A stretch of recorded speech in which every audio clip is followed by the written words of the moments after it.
Let us open our Bible on Psalms 54, verse 7. Praise the Lord.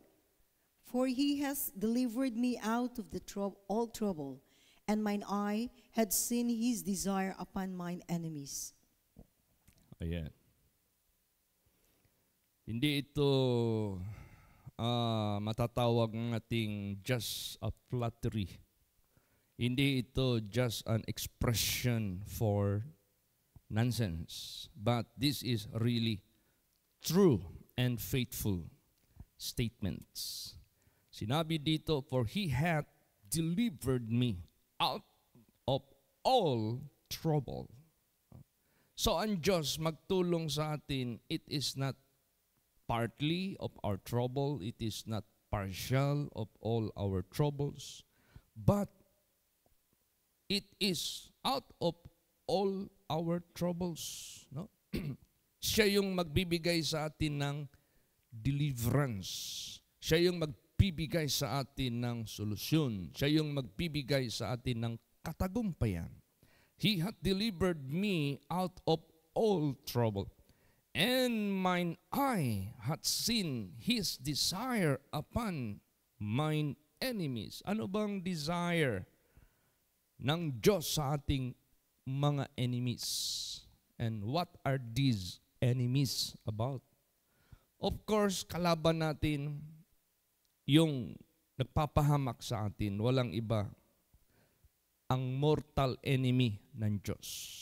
Alam mo yung mortal enemy ng Diyos? Yun yung who would dethrone God. No? Yung gustong magpababa sa Kanya sa trono. Yung gustong magpaluhod sa Kanya from someone na merong tinatawag na evil intention, evil desire, out of all his pride, out of all his lust. And that is Satan, the devil, and that is Lucifer. Naging kaaway din natin siya. Kaya yung desire ng Diyos sa ating mga kaaway, sinabi dito, makikita natin. Ano pala ang desire ng Diyos sa ating mga kaaway? Of course, the devil. To destroy him. Kaya nga sinabi dyan whosoever committed sin is of the devil. For the devil sinned from the beginning. And for this purpose, the Son of God was manifested to destroy the work of the devil. So yung desire ng Diyos sa ating mga kaaway, makikita natin. He will destroy it. Sisirain niya ito. Para wala na silang kapangyarihan to destroy us. Ganon. Kaya dito tayo manalig sa faithfulness ng Diyos. Napaka-lakas niya, napaka-loving niya, napaka-caring niya. Wala na tayong ibang mapupuntahan, wala na tayong ibang kilalanin na merong ganitong uri na isip at puso para iligtas, isagip tayo sa ating mga kaaway. Ano pang mga kaaway na ito? It is not just about Satan, about Lucifer, about the devil. Also yung mga necessities natin, kaaway natin yan. Wala kang bahay. Necessity yan O di kaaway mo yan. Kasi inaalipin ka sa kahirapan, inaalipin ka sa wala kang shelter, wala kang mga necessities mo sa buhay mo. Kaaway mo yan kasi papahirapan ka niyan. So itong mga kaaway na ito na nag-aalipin sa atin sa kahirapan, sa kakulangan, ang ating buhay na Diyos, yung desire niya, ito lahat ay lutasin. Ito lahat ay sulbarin. Kaya lahat yan na nagbibigay sa atin ng trouble, temporal things and eternal things, lahat yan, lulutasin niya ng ating Panginoong Diyos.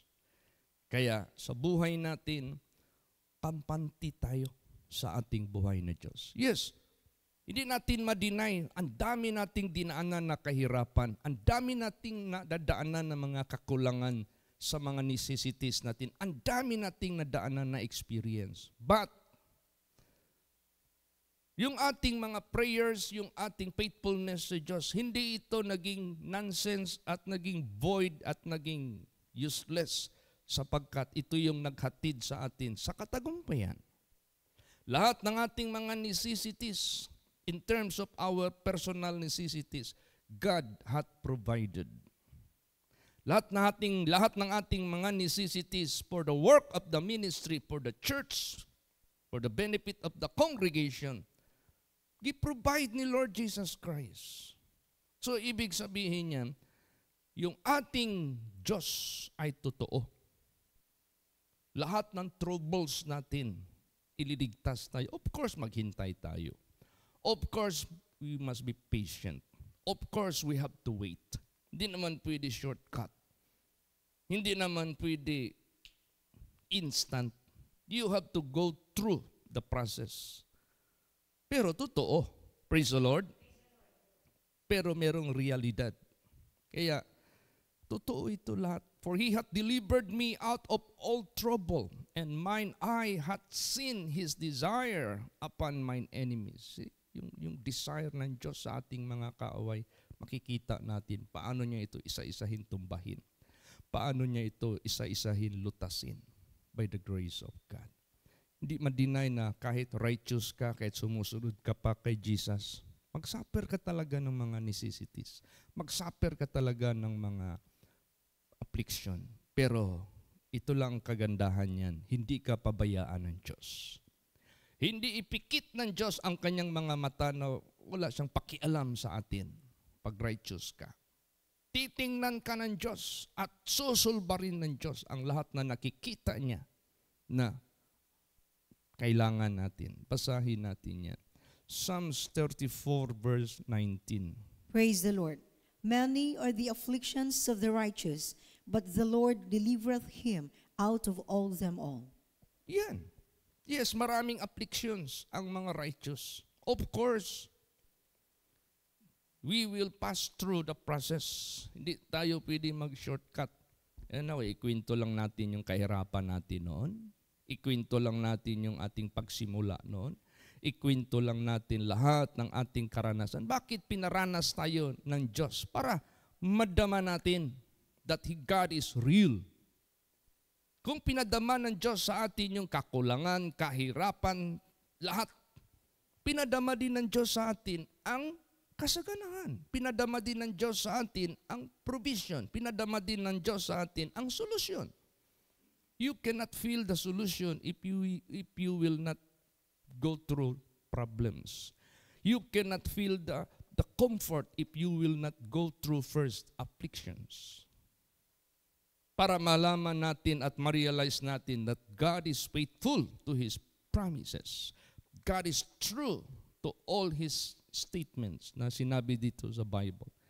To God be the glory. Pasalamatan natin ang ating Panginoong Diyos. Many are the afflictions of the righteous, but the Lord delivered him out of all them. Out of them all. Lahat, i-deliver tayo. Pag righteous ka, praise the Lord, yun ang hinihingi ng Diyos sa buhay natin. We must always be particular na ang pinag-usapan dito righteous, obedient, faithful sa Diyos, sa kanyang mga salita. Ibibigay ng Diyos yan, 100%. Tingnan mo isang righteous man dito na nagngangalang Abraham. Paano siya pinagpala, paano siya binigyan ng deliverance out sa kanyang afflictions. Basahin natin yan. Genesis 48 verse 16. Praise the Lord. The angel which redeemed me from all evil, bless the lads, and let my name be named on them, and the name of my father Abraham and Isaac, and let them grow into a multitude in the midst of the earth. Ayan. Nakialam na ang Diyos sa langit, sending His angel. And the angel which redeemed me from all evil. Imagine that. Bless the lads, and let my name be named on them, and the name of my fathers Abraham and Isaac. Let them grow into a multitude in the midst of the earth. See? So this was Jacob. Praise the Lord. Kaya, salamat tayo sa ating Panginoong Diyos that there is really one that exists, the creator of everything, the loving Heavenly Father who do care for the righteous people of the world. Salamat tayo sa Diyos. Gumawa siya ng way na maging righteous tayo. Binigyan tayo ng privilege na maging righteous tayo. Pinagpapalo tayo ng Diyos sa mga sakit, sa mga problema, para lumapit tayo sa Kanya, para matuto tayo ng righteousness ng Diyos. At ngayon, tinuruan tayo paano maging righteous, yung mga benefits na Kanyang pangako sa mga righteous, tinatanggap na natin ngayon. Praise the Lord. Oh. Blessing ito sa buhay po natin. Kaya tandaan natin, walang necessity, hindi niya i-provide. Tinan mo yung Dipolog City. Paano sila naghintay na magkaroon ng sariling tayuan ng simbahan? 3 years. Kagagaling lang namin doon. Bakit? Tiningnan mo na ni Lord Jesus Christ yung pastor doon. Kung hindi ba ito patamad-tamad, kung hindi ba ito pabaya sa kanyang sarili, kung hindi ba ito nag-take advantage lang sa carnal things, tininan mo na ng Diyos. Nakita man ng Diyos. Grabe yung pagtitiis niya, grabe yung paghintay niya, at masinop siya sa pag-follow up ng mga, alam mo, ang dami niyang house services na ginaganap doon. Malayo at malapit. At nung anniversary namin doon, nakita namin sila. Nag-attend. Pastor, ito yung siniservisan ko na bahay. Pastor, ito yung siniservisan ko na bahay. Pastor, ito yung binibisita ko sa Sibaka. Nandyan. So, ibig sabihin niya, nakita ng Diyos for 3 years. Kaya doon sa panahon na yon, nag-provide si Lord Jesus. Mga necessities. Hindi yan pabayaan. Pastor Rabibing, yung request ni Brother Eugene, husband niya. Grabe yung ni Pastor Rabibing ngayon. Yung true and fro. Laging nag-update sa akin, Pastor, ito yung house service namin kana Brad Anthony. Pastor, ito yung house service namin sa bahay ng kapatid ni Brad Anthony. Pastor, ito yung service namin, house service sa kanila, Sister Josephine. Pastor, ito yung pamilya ko. Ito yung pamilya ni Brad Eugene. Ganun. Mag-provide din talaga si Jesus Christ ng sariling simbahan dyan. Praise the Lord. Lahat ng troubles, lahat ng pangangailangan, tayo dito sa Davao. Saan tayo nagsimula dito? Panahon pa ni Pastor Samuel Algabre. He went through afflictions. Nagsimula si Pastor sa walang-wala. Nagsimula siya sa walang-wala. Naabutan ko pa yan sa Iowa. Hanggang na-upgrade kami dyan sa Mapol. Pagkatapos, dilipat tayo dyan sa Dunya Luisa. Di pa sarili natin. Binigyan muna tayo ng Diyos na maliit na area sa Matina. May nag-donate. Ngayon, nilipat tayo ng Diyos dito sa mas malaki. Pinatayuan tayo ng Diyos ng multipurpose building. Tapos, patatayuan na naman tayo ni Lord Jesus Christ sa malaking simbahan. All troubles nga eh. Troubled tayo every June 15 na sa labas na yung marami. Halos maybe 30% na sa labas. Precious na yun. Troubled tayo. Kung ikaw may bahay ka, may bisita ka, ang 30% ng bisita mo doon na sa labas, masaya ka. Problema natin yan . Obligasyon. Hindi ako pwede magpabaya sa nakikita ko. Hindi ako pwede maging careless. Hindi ako pwede maging manhid. But pasalamat lang tayo, we have our God that we can approach. Praise the Lord. We have our God who will take care of us and deliver us out of all our troubles, our afflictions. Yan ang kabutihan. Kaya we do not hesitate to call upon Him, to ask. Siya yung nagbigay sa atin ng signal, go away. Ask anything. You have not chosen me, but I have chosen you and ordained you that you should go and bring much fruit, and that fruit must remain. And ask anything in my name, I will do it. Ito na. Hindi tayo pabayaan ng Diyos. Basa pa. 1 Samuel 26:24. Praise the Lord. And behold, as thy life was much set by this day in mine eyes, so let my life be much set by in the eyes of the Lord, and let Him deliver me out of all tribulation. Ayan. Tingnan mo. Hindi natin pwedeng hindi maranasan, hindi maramdaman, hindi makikita ang ating mga necessities, ang ating mga afflictions. Hindi natin pwedeng hindi natin madama, hindi natin makikita. Talagang iparanas tayo ng Diyos dyan. And behold, as thy life was much set by this day in mine eyes, so let my life be such set by in the eyes of the Lord, and let Him deliver me out of all tribulation. Lahat ng kahirapan. Walang iiwan ang Diyos na unsolved. Walang iiwan ang Diyos na not provided. Lahat yan. Complete yan, 100%. Kaya pasalamat tayo sa Diyos. At itong buhay natin sa sanglibutang ito, na nagtatagumpay sa lahat ng ating mga kaaway. Kapag sinabing kaaway, number 1 si Satanas. Mapagtagumpayan natin si Satanas. He can no longer our master. He can no longer the one that enslaves us. Hindi siya nag-aalipit sa atin. Hindi na, wala na siyang part sa buhay natin. Wala na, absolutely. Oh, this is all bad. Praise the Lord. Then, lahat ng ating mga necessities, lahat ng ating mga pangangailangan, kaaway natin sila. Kasi sila yung nagpapahirap sa atin, sila yung nagpapalugmok sa atin. Pero ganun pa man, lahat na yan, kaaway natin. Makikita natin yung desire niya. Desire ng Diyos sa mga kaaway natin. Paano niya ito lahat lipulin?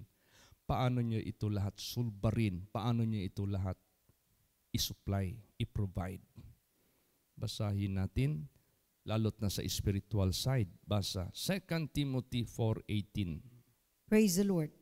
And the Lord shall deliver me from every evil work, and will preserve me unto His heavenly kingdom, to whom be glory forever and ever. Ayan. The Lord shall deliver me from every evil work.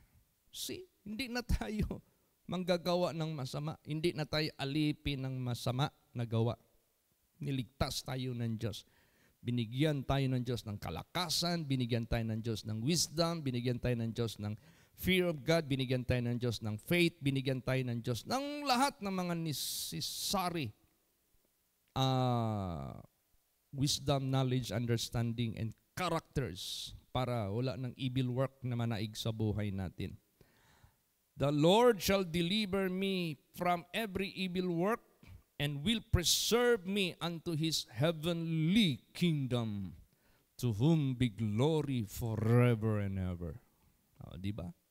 Ang ganda ng natin, ang ating kalagayan, lahat ng mga evil work, wala nang maging malakas at maging makapangyarihan para tayo ilugmok sa second death.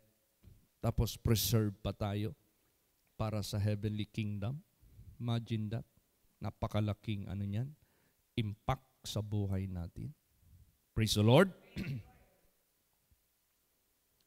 Bakit ako nagsasabi na sa sandakan, you will be buying house and lot. We shall be buying properties to establish the ministry, to establish the church, to establish the sanctuary. Bakit ko sinasabi yan? May promise ba ang Diyos na habang nandito tayo sa mundo, bibigyan niya tayo ng karapatan to possess properties? Yes. Basahin natin. Psalms 37, verse 34. Praise the Lord. Wait on the Lord and keep his way, and he shall exalt thee to inherit the land. When the wicked are cut off, thou shalt see it. Yan. See? Maghintay. Di ba naghintay tayo sa Panginoon? Bakit? Pumunta yan si Brad Roy dito, tsaka Sister Carol. Ano man, dala niyan? Kariton. Anong kariton? Yung pinapadjak nila dati na quick. Tapos na-promote sila, naglagyan ng motor. Pero wala pa silang sariling house and lot. Wala pa.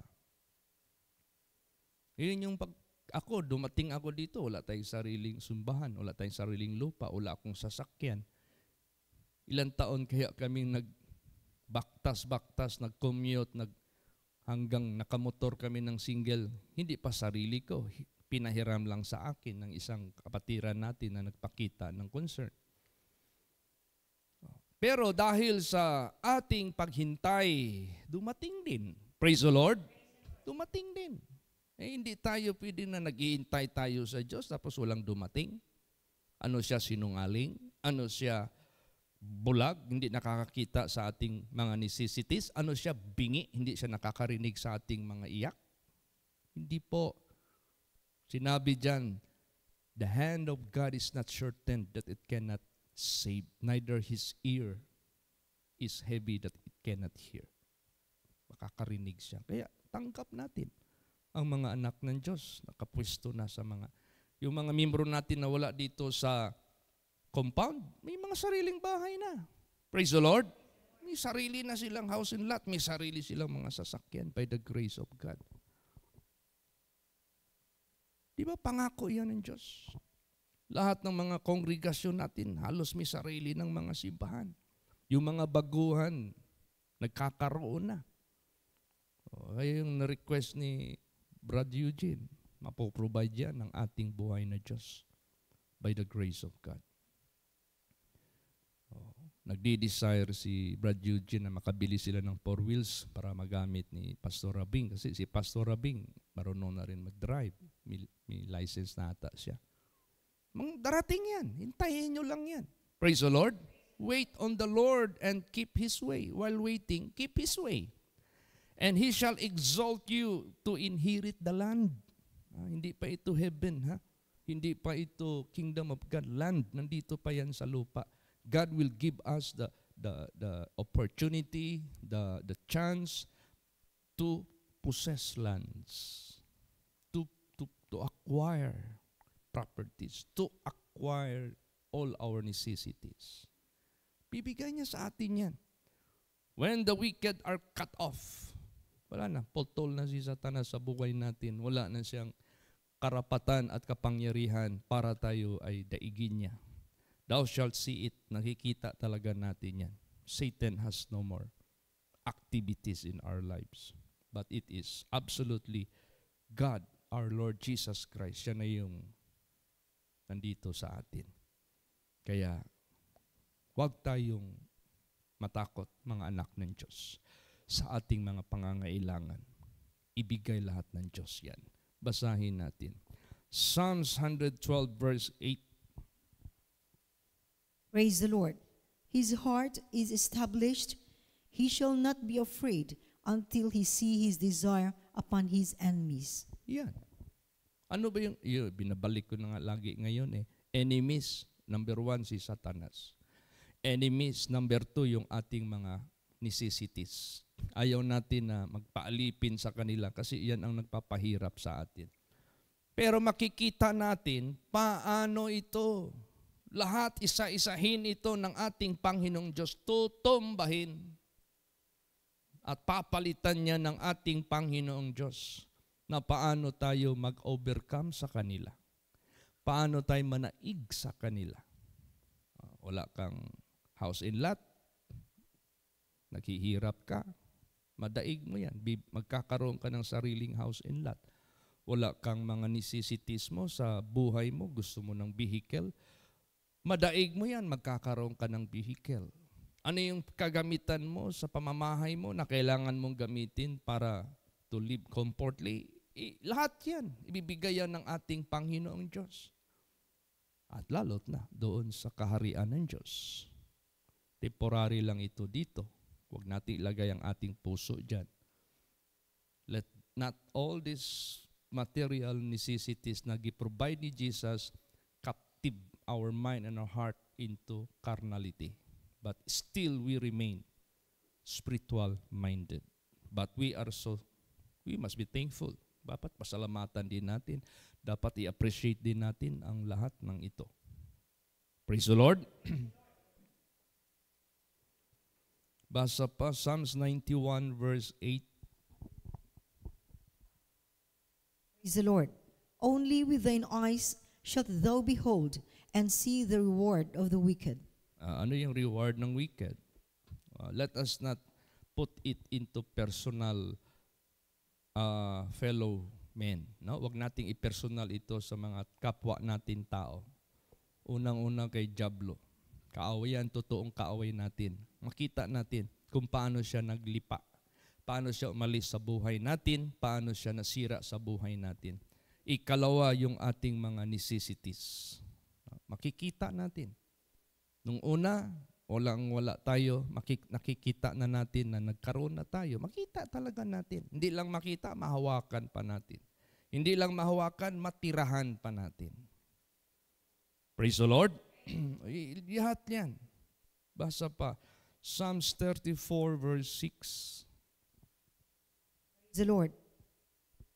This poor man cried, and the Lord heard him, and saved him out of all his troubles. Yes, we are poor. We are poor. We don't have by ourselves. Wala tayo sa pamagitan ng ating sarili. Pero, nung umiyak tayo, nag-pray tayo sa Panginoon, nakinig siya. Niligtas tayo, hindi lang some of our troubles, but lahat. Paano ito nangyari, Pastor, na fulfill ito sa buhay natin? God transformed our lives from sinner to righteous persons. No? Binago muna tayo ng Diyos. God changed our lives. If any man be in Christ, you are a new creature. All things are passed away. Behold, all things are become new. So, yung titulo ng buhay natin na bago. From children of darkness to the children of light. From servants of Satan to the servants of God. So, naging righteous tayo. So, ano mang iyak ng righteous people, basahin natin. Psalms 34 verse 17. Praise the Lord. The righteous cry, and the Lord heareth, and delivereth them out of all their troubles. Ayan. The righteous cry, and the Lord heareth, and delivereth them out of all their troubles. Kaya, sabi diyan, make your matter subjects known unto God through prayer. Let your request be made known unto God. O di, lahat yan na ating hinatid through prayer because we are being troubled some. No? Dahil balisa tayo. Lord, I need this. Lord, I need this. Lord, I need this. Lord, ang dami nating pangailangan. We are troubled if these things will remain as is. Nilutas ng Diyos by the grace of God. Una, yung deliverance mula sa kamay ng Diablo. Ikalawa, yung necessities ng ating pangailangan sa mundo. Alam mo, habang nandito tayo sa mundo, hindi tayo matatalo. Habang nandito tayo sa mundo, hindi tayo tataluhin ng kahirapan, hindi tayo tataluhin ng necessities, hindi tayo tataluhin ng mga troubles, hindi tayo tataluhin ng jablo. Hindi. Dahil sa Kanya, kay Lord Jesus. Dahil kay Lord Jesus. Kaya nga, ganun na lang mag-comfort si Jesus sa Kanyang mga disciples, sa Kanyang mga people. Basahin natin last verse. John 16:33. Praise the Lord. These things I have spoken unto you, that in me ye might have peace. In the world ye shall have tribulation, but be of good cheer. I have overcome the world. Praise the Lord. Ayan. Anong drive ni Lord Jesus? In me ye have peace. Meaning to say, you must belong to Jesus. You must belong to God. You must have Jesus. You must have God sa buhay mo. Then you have peace. Bakit? Siya yung magpo-provide ng lahat. Siya yung magpo-protect all the way. Siya yung magbi-bless. Siya yung magpi-preserve for us to His heavenly kingdom. Praise the Lord. Oh, di ba? We are sufficient. We have enough, more than enough. Ano pa? You have peace if you have Christ. Tingnan mo yung, alam mo ang California ngayon, patuloy na naman ang sunog. There are maybe 5 places in California na nagbe-burn na naman. Sunog na naman. Different places. Kaya mahirap talaga. Pag godless ka, wala kang Kristo, baka umiikot naman yung mga otak ng mga tao dyan, nagmamatigasan na naman. And not unless these people will surely must bow down themselves before God and honor God. Tingnan mo si Nebuchadnezzar, King Nebuchadnezzar. 7 times pinaranas ng Diyos sa kanya. 7 times pinarealize ng Diyos sa kanya. Hanggang he extol God or exalt God until he acknowledge God sa buhay niya with all the fix of his mind, of his heart, that there is God that you must honor. That there is God, those who walk in pride will be put to a base. Diba? Nalutas yung problema niya. Until he humbled with an absolute humbleness. Kaya tayo, pag nandito tayo kay Jesus, masaya tayo. We can overcome the world. We can overcome the world. Not the world will overcome us. We can overcome Satan, number 1. Not Satan will defeat us, will overcome us. We can overcome all troubles. Lahat ng mga troubles na ating hinaharap, mawawala yan. We can overcome all necessities. Lahat yan ipoprovide ni Jesus. So, habang nandito tayo sa mundo, with Christ, we will be an overcomers. Praise the Lord. Siya ang mag-overcome eh. Sabi dito, that in me ye have peace, but in the world ye have tribulation. What is the world? Godless. What is the world? Ungodly. Be not conformed to this world.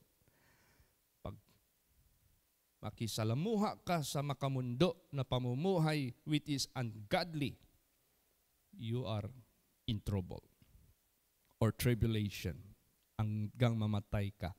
Mamatay ka pa sa tribulation, mamatay ka pa doon sa impyerno. Lalo na. But, sabi ni Lord Jesus, doon sa mga anak na merong Jesus, doon sa mga tao na merong Jesus, doon sa mga tao who has God, but be of good cheer, I have overcome the world. See? You can overcome them too, sabi dyan. Because greater is He that is in you, Jesus Christ, than he that is of the world. Kaya ma-overcome natin lahat. Walang trouble, walang necessities, hindi niya ma-provide sa buhay natin. Both temporal and eternal above all. Praise the Lord! Magsitayo po ang lahat.